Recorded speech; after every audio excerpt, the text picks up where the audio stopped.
Namaste. Top 7 at 7 സ്വാഗതം. നോക്കാം ഒരു വാർത്താ പകൽ അരമണിക്കൂറിൽ.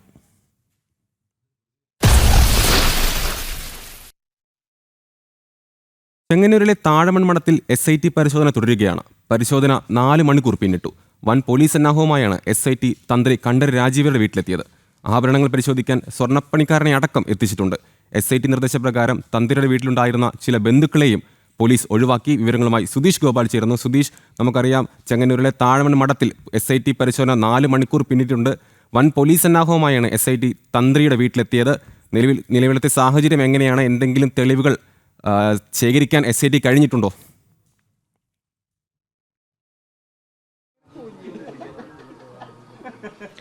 അമൽ, 2:48 ചെങ്ങന്നൂരിലെ താഴമൺ മഠത്തിൽ പരിശോധനയ്ക്കായി SIT സംഘം എത്തിയത്. ഇപ്പോൾ 4 മണിക്കൂർ കഴിഞ്ഞ് പരിശോധന പുരോഗമിക്കുകയാണ്. ഏതാണ്ട് 3:30 സ്വർണ്ണപ്പണിക്കാരനെയും ഇവിടേക്ക് എത്തിച്ചത്. അദ്ദേഹത്തിൻ്റെ നേതൃത്വത്തിൽ സ്വർണ്ണാഭരണങ്ങളും മറ്റ് ലോഹ വസ്തുക്കളും എല്ലാം തന്നെ പരിശോധിക്കുന്നുണ്ട് എന്നതാണ് അറിയുന്നത്. ആ പരിശോധനയും പൂർത്തിയായിട്ടില്ല എന്ന സൂചനയാണ് ലഭിക്കുന്നത്. കാരണം ഇതുവരെയും സ്വർണ്ണപ്പണിക്കാരനെ മടക്കി അയച്ചിട്ടില്ല. ഇതേ സാഹചര്യത്തിൽ തന്നെ ഈ വീട്ടിലുണ്ടായിരുന്ന ചില അകന്ന ബന്ധുക്കളെ അടക്കം വീട്ടിൽ നിന്നും പറഞ്ഞ് ഒഴിവാക്കി വിടുന്ന സാഹചര്യവും SITയുടെ ഭാഗത്ത് നിന്നും ഉണ്ടായിട്ടുണ്ട്. ഇപ്പോഴും പരിശോധന തുടരുന്നു. ആദ്യം മൊബൈൽ ഫോൺ, ലാപ്ടോപ്പ് അടക്കമുള്ള കാര്യങ്ങൾ, മറ്റ് രേഖകളായിട്ടുള്ള കാര്യങ്ങളെല്ലാം തന്നെ പരിശോധിച്ചു. ഇവിടെയുള്ള പ്രത്യേകിച്ചും ഈ ആഭരണങ്ങളിലെ പരിശോധനയാണ് പുരോഗമിക്കുന്നത്. അതിൽ ഏതെങ്കിലും തരത്തിൽ ശബരിമലയിലെ സ്വർണ്ണാഭരണങ്ങളോ അല്ലെങ്കിൽ ശബരിമലയിലെ സ്വർണ്ണമോ മറ്റു വസ്തുക്കളോ ഇവിടെ ഉപയോഗിക്കുന്നുണ്ടോ എന്നതാണ് പ്രധാനമായും പരിശോധിക്കുന്നത്. അതോടൊപ്പം തന്നെ ബാങ്ക് രേഖകളടക്കമുള്ള ഇവിടെ ലഭ്യമായ രേഖകളും പരിശോധിക്കുന്നു എന്നതാണ് അറിയാൻ കഴിയുന്നത്. ഇവിടെ ബന്ധുക്കളാണ്, തന്ത്രിയുടെ ബന്ധുക്കളാണ് ഉള്ളത്. മകനും ഭാര്യയും അടക്കമുള്ളവരൊക്കെ തന്നെ ഇവിടെയുണ്ട്. ഇതേ സാഹചര്യത്തിൽ തന്നെ നമുക്കറിയാം, ഈ അറസ്റ്റുമായി ബന്ധപ്പെട്ട് വലിയ വിവാദമാണ് ഇപ്പോൾ പൊട്ടിപ്പുറപ്പെട്ടിരിക്കുന്നത്. കാരണം ഒരു ആചാര ലംഘനത്തിൻ്റെ പേരിൽ ഒരു തന്ത്രിയെ അറസ്റ്റ് ചെയ്തു വെക്കുന്നു. എന്നാൽ നേരിട്ട് അവിടുത്തെ കാര്യങ്ങൾ, ദേവസ്വം ബോർഡുമായി ബന്ധപ്പെട്ട പ്രവർത്തികളിൽ ഏർപ്പെട്ടവരെ ഇപ്പോഴും പുറത്തു നിൽക്കുന്നു. മന്ത്രി അടക്കമുള്ള ആരോപണ വിധേയർക്ക് നേരെ ഉള്ള അന്വേഷണം പ്രഹസനമായി മാറുന്നു. ചോദ്യം ചെയ്ത് വിട്ടയക്കുക മാത്രം ചെയ്യുന്നു. അതോടൊപ്പം തന്നെ വളരെ ആസൂത്രിതമായി വെള്ളിയാഴ്ച അറസ്റ്റ് രേഖപ്പെടുത്തി വൈകിട്ട് കോടതി പിരിഞ്ഞ ശേഷം ചേംബറിൽ ഹാജരാക്കിക്കൊണ്ട് ജാമ്യത്തിൽ തേടാനുള്ള ഒരു സാഹചര്യം പോലും ഇല്ലാതാക്കുന്നു. അതിനുശേഷം അതും 2ാം ശനിയാഴ്ചയ്ക്ക് തൊട്ടു തലേന്ന് വൈകിട്ടാണ് കോടതിയിൽ ഹാജരാക്കുന്നത് പോലും. അത്തരത്തിൽ വളരെ ആസൂത്രിതമായി ഈ യുവതീ പ്രവേശനവുമായി ബന്ധപ്പെട്ട് ആചാരലംഘനം നടത്തിയപ്പോൾ തന്ത്രി സ്വീകരിച്ച ചില നിലപാടുകളിലുള്ള കടുത്ത വൈരാഗ്യ ബുദ്ധിയോടുകൂടി ആചാരലംഘനത്തിൻ്റെ പേരിൽ തന്നെ തന്ത്രിയെയും അകത്താക്കുന്ന ഒരു സമീപനമാണ് സർക്കാരിൻ്റെയും SITയുടെയും ഭാഗത്തുനിന്ന് ഉണ്ടായതെന്ന ആക്ഷേപമാണ് നിലനിൽക്കുന്നത്. അത്തരത്തിൽ ഈ SITയുടെ അന്വേഷണത്തിന് മേലും വലിയ രീതിയിലുള്ള സ്വാധീനം പാർട്ടിയും സർക്കാരും ചെലുത്തുന്നു എന്ന ആക്ഷേപമാണ് ഉയരുന്നതും. ആ ഘട്ടത്തിൽ പരമാവധി തെളിവുകൾ കണ്ടെത്തുന്നതിന് വേണ്ടിയുള്ള വലിയ ഒരു പ്രയത്നം തന്നെയാണ് SITയുടെ ഭാഗത്തു നിന്നും ഉണ്ടാകുന്നത്. എന്നാൽ അത്തരത്തിലുള്ള ഒരു കണ്ടെത്തലിലേക്ക് ഏതെങ്കിലും തരത്തിൽ എത്തിയോ എന്നതിന് ഇതുവരെയും ഒരു വ്യക്തത വന്നിട്ടില്ല. അത്തരത്തിൽ ഒന്നും തന്നെ ഉണ്ടാവാനില്ല എന്നതാണ് ബന്ധുക്കളും മറ്റ് തന്ത്രിയുമായി അടുത്ത ബന്ധം പുലർത്തുന്ന പലരും നേരത്തെ തന്നെ പറഞ്ഞിരുന്നതും. എന്നാൽ എന്താവും ഇതിന് ശേഷമുള്ള അവരുടെ കണ്ടെത്തൽ എന്നത് കോടതിയിൽ അറിയിക്കുമ്പോഴോ മറ്റോ വ്യക്തത വരൂ എങ്കിൽ കൂടിയും ഈ SITയുടെ ഭാഗത്തുനിന്നുണ്ടായ നടപടികൾ അത് എത്രത്തോളം ന്യായീകരിക്കാനുള്ള ഒരു ശ്രമമാണ് ഇപ്പോഴത്തെ ഈ സെർച്ചുമായി ബന്ധപ്പെട്ട് മുന്നോട്ട് പോകുന്നത്. 4 മണിക്കൂർ പിന്നിട്ട സെർച്ച് ഇപ്പോഴും പുരോഗമിക്കുകയാണ്. അമൽ, ചെങ്ങന്നൂരിലെ താഴമൺ മഠത്തിൽ SIT പരിശോധന തുടരുകയാണ്. പരിശോധന 4 മണിക്കൂർ പിന്നിട്ടു. വൻ പോലീസ് സന്നാഹവുമായാണ് SIT തന്ത്രി കണ്ഠര് രാജീവരുടെ വീട്ടിലെത്തിയത്. ആഭരണങ്ങൾ പരിശോധിക്കാൻ സ്വർണ്ണപ്പണിക്കാരനെ അടക്കം എത്തിച്ചിട്ടുണ്ട്. പക്ഷേ ഇതുവരെയും ഒരു തെളിവും കണ്ടെത്താൻ SIT കഴിഞ്ഞിട്ടില്ല എന്നാണ് സുധീഷ് ഗോപാൽ പറയുന്നത്. SIT നിർദ്ദേശപ്രകാരം തന്ത്രിയുടെ വീട്ടിലുണ്ടായിരുന്ന ചില ബന്ധുക്കളെയും പോലീസ് ഒഴിവാക്കിയിട്ടുണ്ട്. ശബരിമല സ്വർണ്ണക്കവർച്ച കേസിൽ അറസ്റ്റിലായ തന്ത്രി കണ്ഠര് രാജീവര് ആശുപത്രിയിൽ. തിരുവനന്തപുരം മെഡിക്കൽ കോളേജ് ആശുപത്രിയിൽ പ്രവേശിപ്പിച്ച അദ്ദേഹത്തെ മെഡിക്കൽ ICUവിൽ അഡ്മിറ്റ് ചെയ്തു. മെഡിസിൻ കാർഡിയോളജി വിഭാഗം ഡോക്ടർമാരുടെ നിർദ്ദേശത്തെ തുടർന്നാണ് ICUവിലേക്ക് മാറ്റിയത്. റിമാൻഡിൽ സബ് ജയിലിൽ കഴിയുന്നതിനിടെ ഇന്ന് രാവിലെയാണ് തന്ത്രിക്ക് ദേഹാസ്വാസ്ഥ്യം അനുഭവപ്പെട്ടത്. ശബരിമല സ്വർണ്ണക്കവർച്ച കേസിൽ SIT സംഘം അറസ്റ്റ് ചെയ്ത് റിമാൻഡിലായിരുന്ന തന്ത്രി കണ്ഠര് രാജീവരെ തിരുവനന്തപുരം മെഡിക്കൽ കോളേജ് ആശുപത്രിയിലെ മെഡിക്കൽ ICUവിൽ പ്രവേശിപ്പിച്ചു. കാർഡിയോളജി മെഡിസിൻ വിഭാഗം മേധാവികളുടെ നിർദ്ദേശത്തെ തുടർന്നാണ് ICUവിലേക്ക് മാറ്റിയത്. നിലവിൽ ICUവിൽ ഡോക്ടർമാരുടെ നിരീക്ഷണത്തിലാണ് അദ്ദേഹമെന്നാണ് വിവരം. ഇന്ന് രാവിലെ സബ് ജയിലിൽ വെച്ചാണ് ദേഹാസ്വാസ്ഥ്യം അനുഭവപ്പെട്ടത്. തനിക്ക് ശാരീരിക ബുദ്ധിമുട്ടുകൾ ഉണ്ടെന്ന് ജയിൽ അധികൃതരോട് പറഞ്ഞതിനെ തുടർന്നാണ് തിരുവനന്തപുരം ജനറൽ ആശുപത്രിയിൽ എത്തിച്ചത്.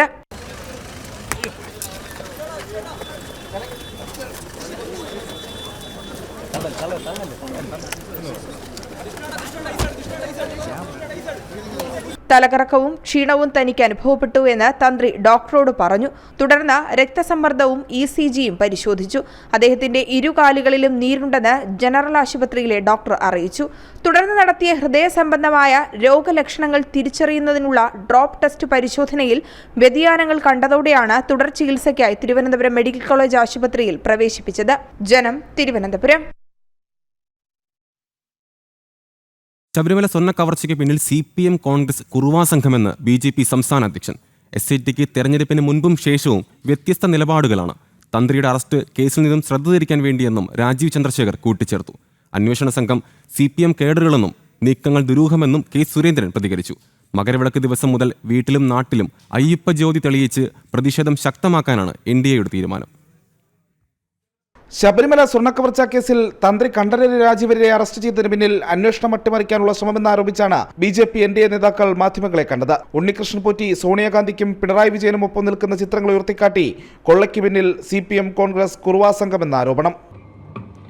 ഈ കുറുവ സംഘം ആണ് പോറ്റീൻ്റെ പിന്നിലും പോറ്റീനെ പ്രോത്സാഹിക്കുന്ന സോണിയാഗാന്ധിജിയും കോൺഗ്രസിൻ്റെ മുതിർന്ന നേതാവായ സോണിയാഗാന്ധിജിയും LDFന്റെ മുതിർന്ന നേതാവായ ബഹുമാനപ്പെട്ട മുഖ്യമന്ത്രിയും. അപ്പോൾ CPM കോൺഗ്രസ് കുറുവ സംഘം ആണ് ഈ കൊള്ളയിൻ്റെ പിന്നിൽ. അപ്പോൾ ഇതിൻ്റെ അന്വേഷണമാണ് നടക്കേണ്ടത്. കടകംപള്ളി സുരേന്ദ്രനും PS പ്രശാന്തിനുമെതിരെ ഉണ്ണികൃഷ്ണൻ പോറ്റി മൊഴി നൽകിയിട്ടും തെളിവുണ്ടായിട്ടും അറസ്റ്റില്ല. തന്ത്രിയുടെ അറസ്റ്റ് ജനശ്രദ്ധ തിരിക്കാനും കോൺഗ്രസ് CPM നേതാക്കന്മാരെ സംരക്ഷിക്കാനുമെന്ന് സംശയം. ദേവസ്വം ബോർഡിനും ദേവസ്വം മന്ത്രിക്കുമാണ് ദേവസ്വം സ്വത്തുക്കളുടെ സംരക്ഷണ ചുമതലയെന്നിരിക്കെ ആചാരപരമായ അധികാരം മാത്രമുള്ള തന്ത്രിയെ എങ്ങനെ അറസ്റ്റ് ചെയ്യും? തന്ത്രി സാമ്പത്തിക നേട്ടമുണ്ടാക്കിയതായി റിമാൻഡ് റിപ്പോർട്ടിൽ പറയുന്നില്ല. പക്ഷെ 120B എങ്ങനെയാണ് നിങ്ങൾ തന്ത്രിയുടെ പേരിൽ എടുക്കുന്നത്? 120B ഗൂഢാലോചന എടുക്കുമ്പോൾ എന്താ മോട്ടീവ്? തന്ത്രിക്ക് ഇതിന് ഒരു സാമ്പത്തിക സഹായവും ലഭിച്ചു എന്ന റിമാൻഡ് റിപ്പോർട്ടിലില്ല. ഈ സ്വർണ്ണക്കൊള്ളയിൽ ലഭിച്ച പണത്തിൽ നിന്നോ അല്ലെങ്കിൽ മറ്റ് ആനുകൂല്യങ്ങളിൽ നിന്നോ ഒരു സാമ്പത്തിക നേട്ടവും ഉണ്ടാക്കിയെന്ന് റിമാൻഡ് റിപ്പോർട്ടിലില്ല. കടകംപള്ളി സുരേന്ദ്രൻ ഇതിൻ്റെ ഫൗണ്ടർ ഓഫ് ദി കോൺസ്പിറസിയാണ്. അദ്ദേഹം അവിടെ ഇരിക്കുമ്പോഴാണ് ഈ തട്ടിപ്പ് മുഴുവൻ നടക്കുന്നത്. അദ്ദേഹവുമായി നിരവധി ഇടപാടുകൾ, അത് വ്യക്തിപരമായും സാമ്പത്തികമായുമുള്ള നിരവധി ഇടപാടുകളെ സംബന്ധിച്ചുള്ള ചോദ്യങ്ങൾ SIT ഉന്നയിച്ചതാണ്. പക്ഷേ എന്തുകൊണ്ട് കടകംപള്ളിയിലേക്ക് അറസ്റ്റ് പോകുന്നില്ല? എന്തുകൊണ്ട് പ്രശാന്തിലേക്ക് പോകുന്നില്ല? എന്തുകൊണ്ട് ശങ്കർദാസിലേക്ക് പോകുന്നില്ല? നിലവിലത്തെ ദേവസ്വം മന്ത്രി VN വാസവന്റെ ഉത്തരവാദിത്വത്തെക്കുറിച്ചോ കോടതി സംശയം പ്രകടിപ്പിച്ച അന്താരാഷ്ട്ര വിഗ്രഹക്കടത്ത് സംഘത്തിന്റെ പങ്കിനെക്കുറിച്ചോ അന്വേഷണമില്ല. ഉണ്ണികൃഷ്ണൻ പോറ്റിയുമായുള്ള കൂടിക്കാഴ്ചയിൽ കോൺഗ്രസ് നേതാക്കളായ സോണിയാഗാന്ധിയെയും ആന്റോ ആന്റണിയെയും അടൂർ പ്രകാശിനെയും അന്വേഷണ സംഘം ചോദ്യം ചെയ്യുന്നുമില്ല. എന്തുകൊണ്ട് അടൂർ പ്രകാശിനെയോ ആന്റോ ആന്റണി ചോദ്യം ചെയ്യുന്നില്ല? എന്തുകൊണ്ട് സോണിയാഗാന്ധിയിൽ നിന്നൊരു മൊഴി എടുക്കണമെന്ന് SITക്ക് തോന്നുന്നില്ല? എന്തുകൊണ്ട് തന്ത്രിയെ മാത്രം ഇപ്പോൾ ധൃതി പിടിച്ച് അറസ്റ്റ് ചെയ്തിരിക്കുന്നു? ഈ ചോദ്യങ്ങൾ ഈ കേരളത്തിൽ എല്ലാവർക്കും ഉണ്ട്. ഞങ്ങളത് ആവർത്തിക്കാം. അന്വേഷണ സംഘത്തിന്റെ നീക്കങ്ങൾ ദുരൂഹമായതിനാൽ CBI അന്വേഷണം എന്ന ആവശ്യത്തിൽ ഉറച്ചു നിൽക്കുകയാണ് BJP. കേസ് അന്വേഷണം അട്ടിമറിക്കുന്നതിനെതിരെ മകരവിളക്ക് ദിവസം മുതൽ പ്രതിഷേധം ശക്തമാക്കും. വീട്ടിലും നാട്ടിലും അയ്യപ്പ ജ്യോതി തെളിയിച്ചാണ് പ്രതിഷേധത്തിന് തുടക്കമിടുന്നത്. ജനം, തിരുവനന്തപുരം. ശബരിമല സ്വർണ്ണക്കവർച്ച കേസ് തന്ത്രിയുടെ അറസ്റ്റിൽ ഒതുക്കാനാണ് SIT ശ്രമിക്കുന്നതെന്ന് ഹിന്ദു ഐക്യവേദി സംസ്ഥാന പ്രസിഡന്റ് RV ബാബു. കുറ്റം ചെയ്തവർ എത്ര ഉന്നതരായാലും മാതൃകാപരമായി ശിക്ഷിക്കപ്പെടണം. എന്നാൽ തന്ത്രിയുടെ അറസ്റ്റ് മന്ത്രി അടക്കമുള്ള മറ്റുന്നതരുടെ പങ്കിൽ നിന്നും പൊതുജന ശ്രദ്ധ തിരിച്ചുവിടാനുള്ള കുറുക്കുവഴിയായി മാറരുതെന്നും അദ്ദേഹം പറഞ്ഞു. സുപ്രീം കോടതി വിമർശിച്ച ദേവസ്വം ബോർഡ് മെമ്പർ അടക്കമുള്ളവർ അറസ്റ്റ് ചെയ്യപ്പെടാതിരിക്കുമ്പോഴാണ് SIT അപ്രതീക്ഷിതമായ നീക്കത്തിലൂടെ തന്ത്രിയെ അറസ്റ്റ് ചെയ്തത്.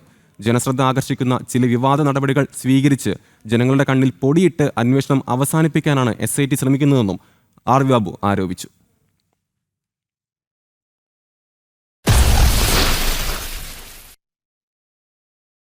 പ്രതിഷേധങ്ങൾക്കൊടുവിൽ കലോത്സവ വേദിക്ക് താമരയുടെ പേര് നൽകി സർക്കാർ. സംസ്ഥാന സ്കൂൾ കലോത്സവത്തിന്റെ 15ാമത്തെ വേദിക്കാണ് താമരപ്പൂവിന്റെ പേര് നൽകിയത്. കലോത്സവ വേദികൾക്ക് പുഷ്പങ്ങളുടെ പേര് നൽകിയപ്പോൾ ദേശീയ പുഷ്പത്തെ ഒഴിവാക്കിയത് വലിയ വിവാദങ്ങൾക്ക് ഇടയാക്കിയിരുന്നു. ദേശീയ പുഷ്പത്തിന്റെ പേര് കലോത്സവ വേദിക്ക് നൽകാനെടുത്ത തീരുമാനത്തെ സ്വാഗതം ചെയ്യുന്നതായി BJP അറിയിച്ചു. സംസ്ഥാന സ്കൂൾ കലോത്സവത്തിന്റെ വേദികൾക്ക് ഇക്കുറി പുഷ്പങ്ങളുടെ പേരാണ് നൽകിയത്. 25 വേദികൾക്ക് 25 പുഷ്പങ്ങളുടെ പേര് നൽകിയപ്പോൾ ദേശീയ പുഷ്പമായിട്ടുള്ള താമരയെ ഒഴിവാക്കിയിരുന്നു.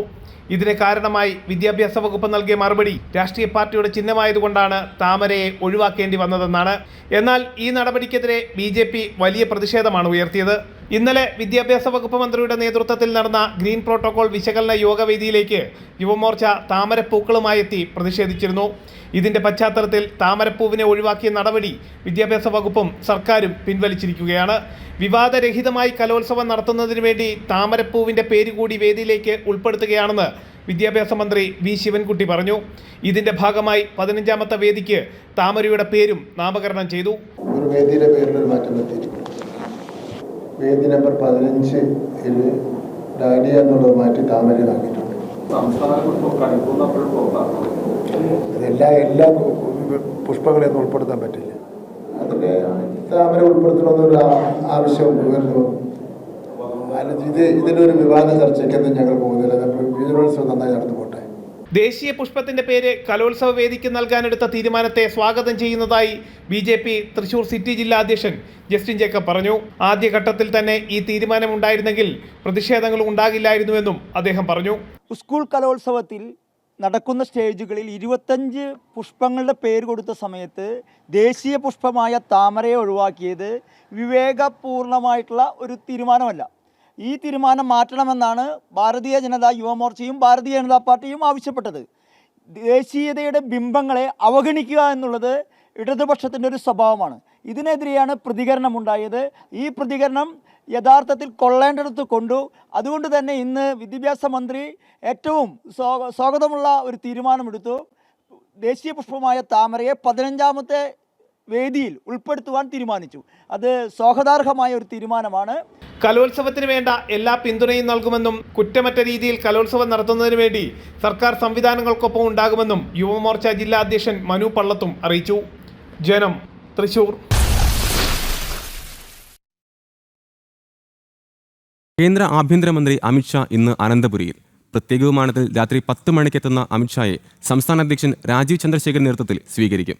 നാളെ തിരുവനന്തപുരത്ത് നടക്കുന്ന ജനപ്രതിനിധി സമ്മേളനത്തിലും കോർ കമ്മിറ്റിയിലും NDA നേതൃയോഗത്തിലും പങ്കെടുക്കും. ആഭ്യന്തരമന്ത്രിയുടെ സന്ദർശനം പ്രമാണിച്ച് വിപുലമായ സജ്ജീകരണങ്ങളാണ് തലസ്ഥാനത്ത് BJP ഒരുക്കിയിട്ടുള്ളത്.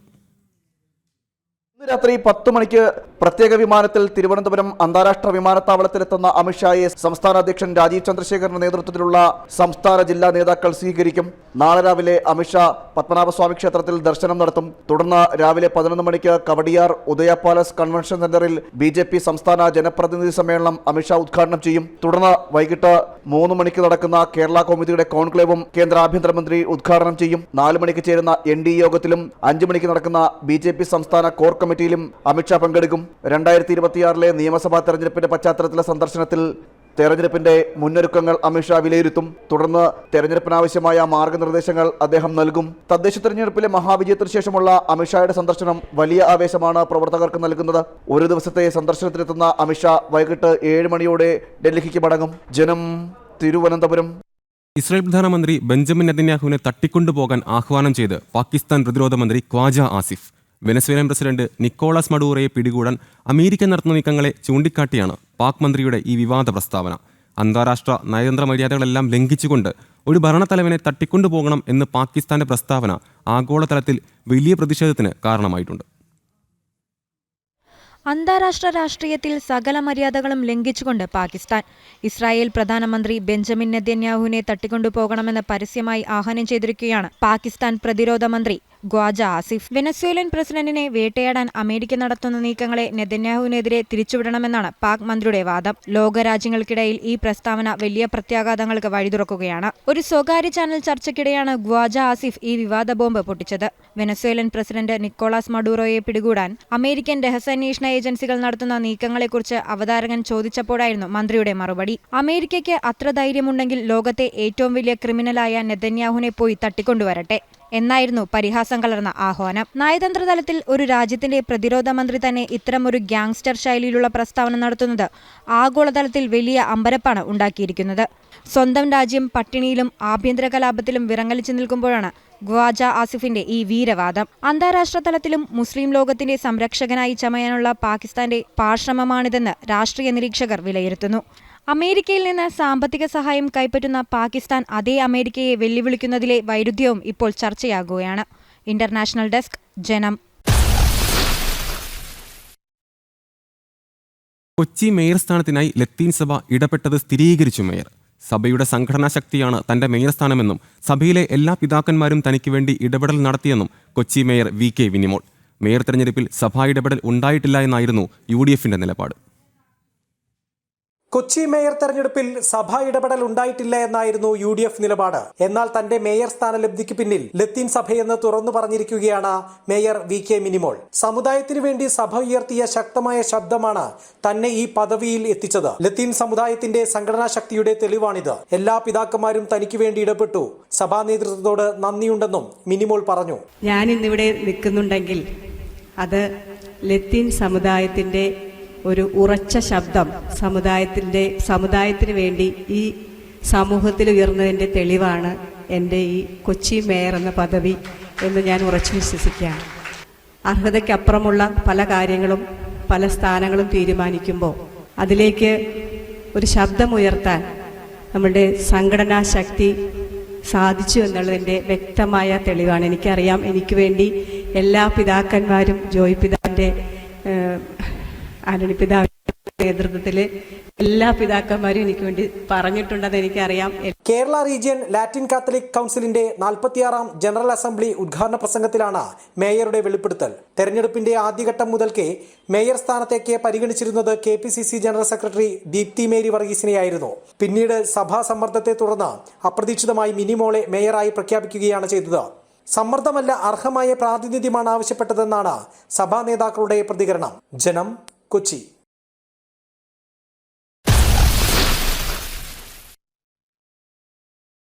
IS ബന്ധത്തിൽ ATS കസ്റ്റഡിയിലെടുത്ത സെയ്ദ് മുഹമ്മദ് ആദിലിന്റെ ചോദ്യം ചെയ്യൽ തുടരുകയാണ്. എറണാകുളം ATS ആസ്ഥാനത്താണ് ചോദ്യം ചെയ്യൽ. വൈകാതെ അറസ്റ്റ് രേഖപ്പെടുത്തിയേക്കും. എറണാകുളം മൂവാറ്റുപുഴ സ്വദേശിയാണ് സെയ്ദ് മുഹമ്മദ് ആദിൽ. രാജ്യാന്തര ഭീകര സംഘടനയായ ഇസ്ലാമിക് സ്റ്റേറ്റുമായുള്ള ബന്ധം സംശയിച്ചാണ് ചോദ്യം ചെയ്യൽ. ബുധനാഴ്ച ഉച്ചയ്ക്ക് ദമാമിൽ നിന്ന് തിരിച്ചെത്തിയപ്പോഴാണ് ലുക്കൌട്ട് സർക്കുലറിൽ തിരുവനന്തപുരം വിമാനത്താവളത്തിൽ വെച്ച് എമിഗ്രേഷൻ വിഭാഗം തടഞ്ഞുവെച്ച് വലിയതുറ പോലീസിന് കൈമാറിയത്. പോലീസിൽ നിന്ന് ATS കസ്റ്റഡിയിൽ വാങ്ങുകയായിരുന്നു. ആദിലിന്റെ കൂട്ടാളികളെയും ATS ചോദ്യം ചെയ്യും. സമൂഹ മാധ്യമങ്ങളിലൂടെ രാജ്യാന്തര ഭീകര സംഘടനകൾക്കായി പ്രവർത്തിച്ചവരെ കേന്ദ്രീകരിച്ചാണ് അന്വേഷണം നടക്കുന്നത്. യുവാക്കളെ ഭീകര ഗ്രൂപ്പുകളിലേക്ക് ആകർഷിക്കാൻ ആദിൽ ശ്രമിച്ചിരുന്നോ എന്നും അന്വേഷിക്കുന്നുണ്ട്. ഭീകരവാദ പ്രവർത്തനങ്ങൾക്കായി സിറിയ അടക്കമുള്ള രാജ്യങ്ങൾ സന്ദർശിച്ചോ എന്നും വ്യക്തമല്ല. സമൂഹ മാധ്യമങ്ങൾ വഴിയുള്ള ഭീകരവാദ പ്രവർത്തനത്തിന് സൈബർ സെല്ലും കേസ് രജിസ്റ്റർ ചെയ്തിരുന്നു. ഏറെ നാളായി ആദിൽ രഹസ്യാന്വേഷണ വിഭാഗങ്ങളുടെ നിരീക്ഷണത്തിലുമാണ്. എറണാകുളം റൂറൽ പോലീസ് ജില്ലയിലെ ഒരു ASIയുടെ ബന്ധുവാണ് ആദിൽ. ജനം, കൊച്ചി.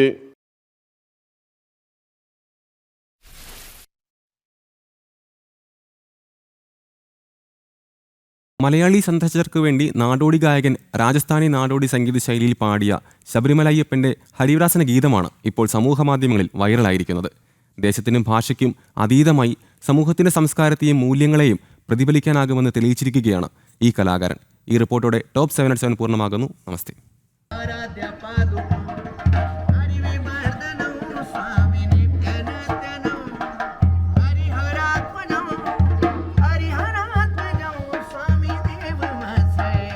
രാജസ്ഥാൻ മരുഭൂമിയിലെ ജോധ്പൂർ മെഹ്റാൻഘട്ട് കോട്ടയുടെ അകത്തളത്തിൽ കുർത്തയും പൈജാമയും തലയിലൊരു ടർബനും അണിഞ്ഞ് മലയാള നാടിന്റെ സ്വന്തം ഹരിവരാസനം ഉറക്കുപാട്ട് പാടുകയാണ് പേരറിയാത്ത ഒരു ഉത്തരേന്ത്യൻ നാടോടി ഗായകൻ.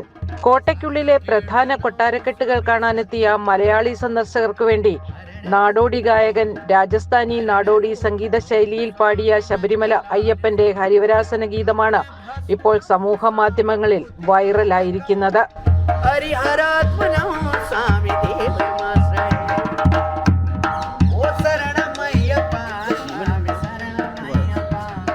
ഉത്തരേന്ത്യൻ സംസ്ഥാനങ്ങളിൽ ക്ഷേത്രാചാര ചടങ്ങുകളിൽ ഉപയോഗിച്ചു വരുന്ന വലുതും ചെറുതുമായ നഗാര എന്ന പെരുമ്പറ കൊട്ടിക്കൊണ്ടായിരുന്നു ഗായകന്റെ രാജസ്ഥാനി ഹരിവരാസന ആലാപനം. ആൽഫ ഫ്ലൂട്ട്സിന്റെ ഫേസ്ബുക്ക് പേജിലൂടെയും ഇൻസ്റ്റാഗ്രാം റീൽസിലൂടെയും റിലീസ് ചെയ്ത രാജസ്ഥാനി കലാകാരന്റെ ഹരിവരാസനം ആലാപനം 6 ലക്ഷം പേരാണ് ഇതിനോടകം കണ്ടത്. ഉത്തരേന്ത്യൻ നാടോടി സംഗീതത്തിലെ തനത് ഈണങ്ങളിലൂടെ മനോഹരവും അർത്ഥവത്തായതും സമൂഹത്തിന്റെ സംസ്കാരത്തെയും മൂല്യങ്ങളെയും പ്രതിഫലിപ്പിക്കുന്നതുമായ സംഗീതം സൃഷ്ടിക്കാൻ കഴിയുമെന്ന് തെളിയിച്ച അജ്ഞാതനായ ആ ഉത്തരേന്ത്യൻ നാടോടി ഗായകൻ ആരെന്നറിയാനുള്ള ആഗ്രഹത്തിലാണ് ആസ്വാദകർ. ജനം, കൊച്ചി.